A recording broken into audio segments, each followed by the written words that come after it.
Olá a todos do sexto ano do Colégio Malé, a nossa aula de hoje de revisão para a prova do terceiro bimestre. Então, vou relembrar os principais pontos do conteúdo para essa prova.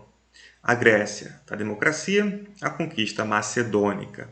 Então, dentro desse contexto da democracia grega, mais especificamente esse período clássico, que foi de 500 a.C. até 388 a.C., foi assim um século de ouro para os atenienses. Por quê?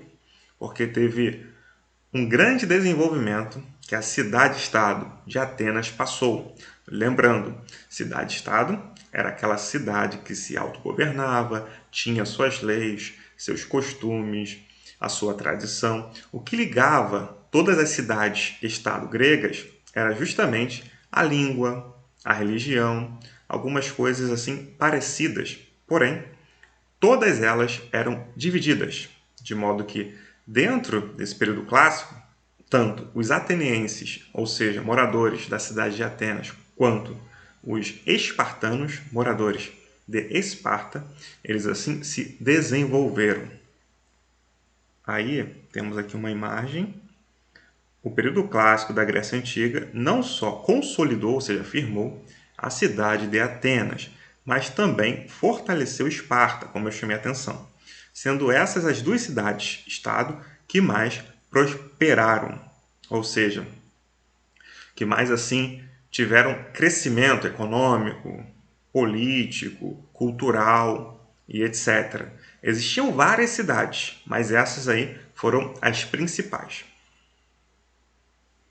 Aí temos aqui a imagem de alguns legisladores, justamente eles trabalharam assim na elaboração de leis, porém isso não será cobrado na prova. Porém temos aqui Clístenes, deu andamento às reformas de Solon e é considerado o pai da democracia ateniense, ou seja, aquela democracia, o governo do povo, sendo que nem todas as pessoas participavam da política. As mulheres não poderiam, os estrangeiros não poderiam, os escravizados, enfim.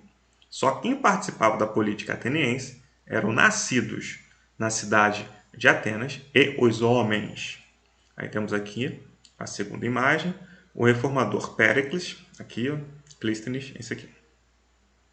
Foi decisivo para o auge da democracia e do comércio ateniense. Beleza. Temos aqui outra imagem. Por não poderem ter participação na política, as mulheres se dedicavam às artes em geral e aos afazeres domésticos. Vimos isso bastante, que as mulheres elas viviam assim para o mundo doméstico, de modo que elas aprendiam os trabalhos, os serviços domésticos com suas mães.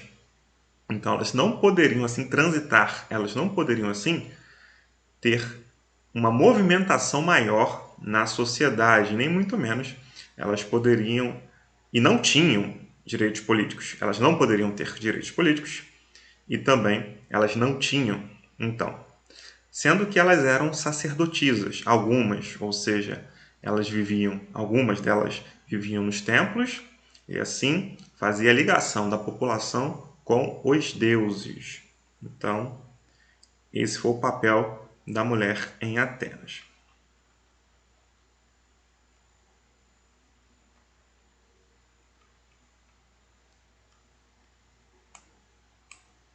Bom, com todo esse crescimento no período clássico, tanto para os atenienses quanto para os espartanos, logicamente que conflitos aconteceram, guerras aconteceram. E essas guerras são chamadas assim de as guerras médicas ou greco-pérsicas, que foram de 490 a.C. até 478. Várias guerras aconteceram entre os persas e os gregos, assim como um todo. Então, os persas tinham um imenso império e assim esses persas se atentaram para as cidades-estado gregas. E assim os conflitos começaram justamente por uma questão mesmo de território, comércio, o domínio territorial de comércio e etc. Aí temos aqui uma imagem. As guerras médicas foram disputas econômicas, políticas e territoriais entre os persas e os gregos, principalmente os atenienses. Então, nesse mundo antigo, os povos entravam em guerra justamente por uma questão econômica, política, territorial. Através das guerras, eles conseguiam recursos. Esses territórios conseguiam escravizados para o trabalho e etc.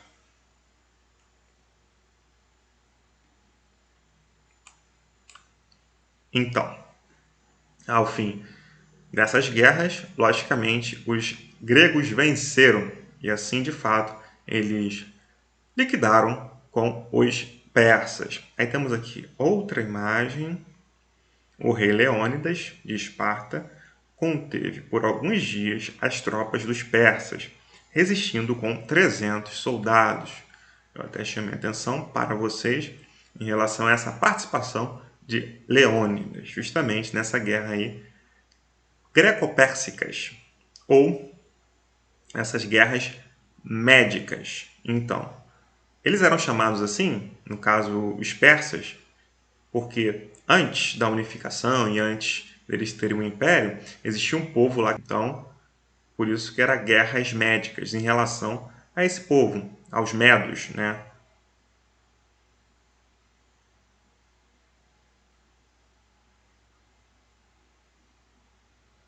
Aí temos aqui outra imagem, que é justamente essa unidade de soldados gregos.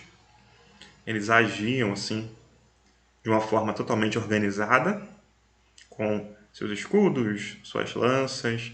Então não era uma questão aleatória. Lembrando que esses povos antigos, eles viviam assim em constantes guerras por uma questão de sobrevivência também, de domínio político, territorial, econômico e etc. Bom, depois dessas guerras médicas, o que aconteceu? Dentro desse contexto mesmo, os espartanos saíram porque eles não concordaram, porque os atenienses estavam assim tendo um controle muito grande, político, econômico, social. Então, os espartanos, eles assim fundaram uma liga, uma união ali militar com outras cidades-estado que eram contra os atenienses. E também os atenienses antes já tinham assim formado também a Liga de Delos, uma liga onde assim se tinha recursos militares de apoio entre as cidades-estado. Então, logicamente que em resposta aí, os espartanos fundaram assim essa liga do Peloponeso e depois dessas guerras médicas, os próprios gregos entraram em guerra, ou seja, atenienses contra espartanos. Aí temos aqui um mapa. Os espartanos derrotaram os atenienses na Guerra do Peloponeso e passaram a ser a principal potência da Grécia clássica. Então, os atenienses eles perderam para os espartanos, que governaram assim, controlaram durante um período muito curto, porque eles também posteriormente perderam esse controle. Aí aqui as áreas azuis, Atenas e seus aliados, e as áreas verdes, Confederação Espartana, justamente nessa guerra do Peloponeso, guerra entre os próprios gregos. Bom, com essa série de guerras, tanto as guerras médicas quanto a guerra do Peloponeso, as cidades-estado gregas se enfraqueceram e, com isso, um povo que habitava também ali ao norte dessa Grécia, logicamente os macedônicos, eles conquistaram assim as cidades-estado que já estavam enfraquecidas. Inicialmente, essa conquista foi feita por Filipe II, logicamente o rei da Macedônia. Então, através de uma série de batalhas também, ele conquistou assim e fez o Império Macedônico. Aí temos aqui uma imagem, mosaico, representando a Batalha de Issus. uma das batalhas em que Alexandre venceu Dario. Dario era o rei persa. Alexandre foi o filho de Filipe II, rei da Macedônia, que posteriormente Alexandre foi chamado assim de O Grande, porque ele fez uma conquista muito grande dentro desse império macedônio. Então, ele não era chamado de O Grande pelo tamanho dele, sim pelas conquistas que ele fez ao longo de sua vida. Aí temos aqui outro mapa. Estados autônomos aliados da Macedônia. São os rosas. Macedônia na época do advento de Alexandre. Era só isso aqui, ó, a parte amarela. Império de Alexandre, justamente essa parte toda aqui, ó, de verde.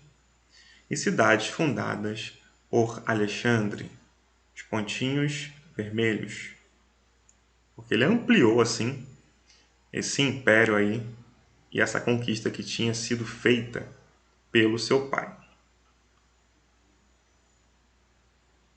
Bom, temos aqui outra imagem.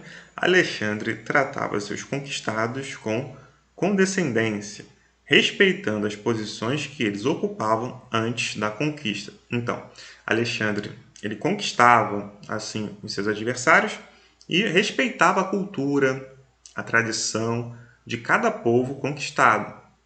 Tanto é que nesse período aí da Grécia Antiga é o último período chamado de helenismo, que é justamente um período que os macedônicos dominaram e assim teve uma contribuição na cultura, ou seja, os macedônios eles investiam bastante nessa questão cultural. Então, Alexandre o Grande, ele era influenciado por várias culturas dos povos conquistados e ele se utilizava assim dessas culturas. Então, tanto é que ele respeitava os povos conquistados e não obrigava esses povos conquistados para que eles seguissem assim a cultura dos macedônios.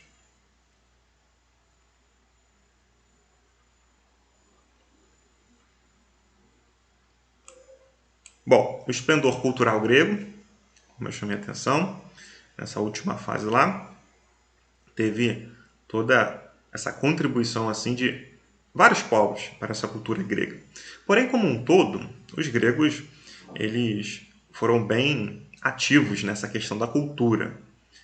Então, lá que nasceu a filosofia. Falarei mais à frente, mais relembrando alguns pontos dessa filosofia. Primeiro, a religião. Vimos que os gregos eram politeístas, eles adoravam vários deuses, e assim, esses deuses eram relacionados aos fenômenos da natureza. Então, cada cidade-estado tinha, assim, um deus protetor específico. Isso não significa que os gregos eram monoteístas. Não, eles adoravam vários deuses, porém cada cidade-estado tinha seu deus, podemos dizer assim, predileto. Isso é uma monolatria, né? Na cidade de Atenas, uma escultura enorme, enfim. E cada cidade tinha assim seu próprio deus representante assim dessa cidade. Aí temos aqui outra imagem na pintura, a representação da celebração do nascer do sol, né? Essa questão do nascer do sol, como eu também já chamei atenção em outra aula, era sim um culto para algumas pessoas, já que os fenômenos da natureza eram adorados como deuses.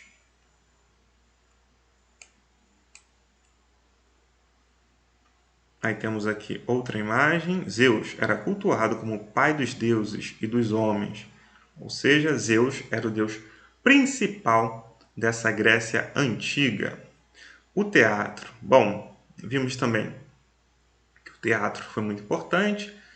Os gregos que criaram esse teatro tinham lá dois gêneros teatrais, tanto ali a comédia quanto a tragédia. Através da comédia, eles riam, os gregos riam dos seus próprios erros, e através assim da tragédia, eles traziam questões sérias e assim encenavam no teatro. Então, o teatro era utilizado como uma ferramenta para o ensino da população grega. Aí temos aqui outra imagem. O teatro grego surgiu dos cultos a Dioniso, deus do vinho, e logo desenvolveu dois gêneros que ficaram conhecidos como tragédia e comédia, como eu chamei a atenção. Então, dessa homenagem ao Dioniso, o deus do vinho, que surgiu o teatro. As pessoas pagavam ingressos a fim que viessem participar, sendo que não existiam assim papéis femininos, tanto é que os homens que faziam, e se tivesse um papel feminino, algum homem faria sim esse papel de mulher. Né? Os escravizados não podiam assistir às peças e as pessoas, assim como um todo, pagando o ingresso, assistiam às peças teatrais. Aí temos alguns dramaturgos, que eu chamei a atenção na outra aula. Não será preciso gravar o nome deles. Aí chegamos na questão da filosofia, que a filosofia surgiu na Grécia, assim, superando, claro, através de um passo de cada vez, os mitos, a explicação através da mitologia. Filosofia significa amor à sabedoria. Então, os gregos passaram a trazer questões racionais no dia a dia e eles queriam respostas racionais para assim a criação do mundo, posteriormente do próprio ser humano, enfim. Então, a filosofia surgiu dessa forma, né? Através da indagação, através de muitas perguntas que eram feitas, como também a história. Heródoto, chamado assim de pai da história, começou a registrar. Enfim, tudo isso foi uma invenção grega também, uma criação grega. Bom, aí temos aí três grandes filósofos, Sócrates, Platão e Aristóteles. Cada um deles contribuiu assim de uma forma diferenciada para essa filosofia, ou seja, essa visão do mundo através da razão, das explicações racionais. O mundo existe não porque os deuses quiseram que esse mundo assim viesse a existir, e sim porque existem algumas questões que envolvem isso, etc. Então, cada filósofo contribuiu à sua maneira assim para as perguntas levantadas. E existiram também os filósofos naturalistas, justamente esses que diziam assim que todas as coisas que existem no mundo aí foram assim coisas importantes para a criação desse próprio mundo. Todas as coisas não, algumas coisas que existem no mundo que eles chamavam de substância foram importantes assim para a criação desse mundo. Aí temos outra imagem, a filosofia grega, principalmente desenvolvida por Sócrates, retratado no centro da imagem, esse aqui, influenciou o pensamento do mundo ocidental. Sócrates foi morto, acusado assim de que ele estava corrompendo a juventude e fazendo com que as pessoas não acreditassem mais nos deuses, justamente porque ele buscava respostas racionais para tudo que o povo está vivenciando.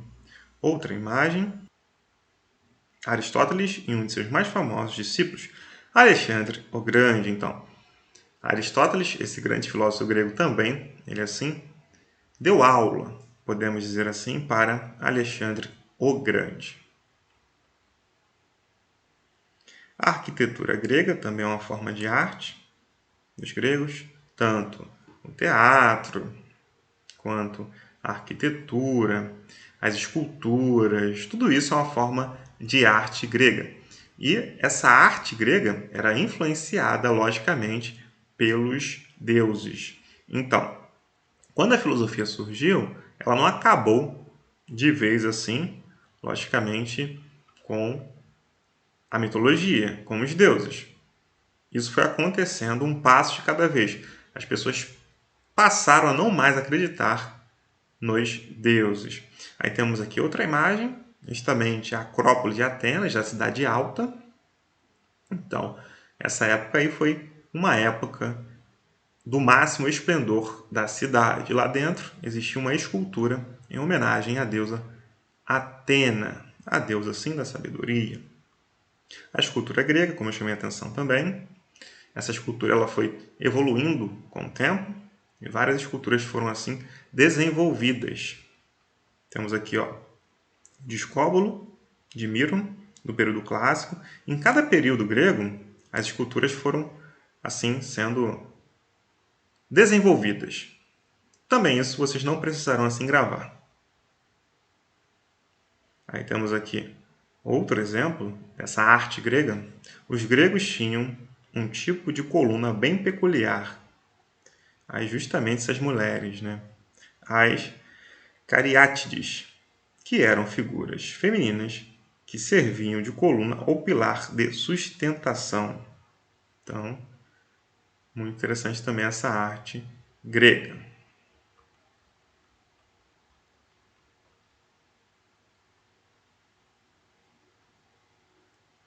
E fim, gente. Espero que tenha ficado claro e até o próximo vídeo.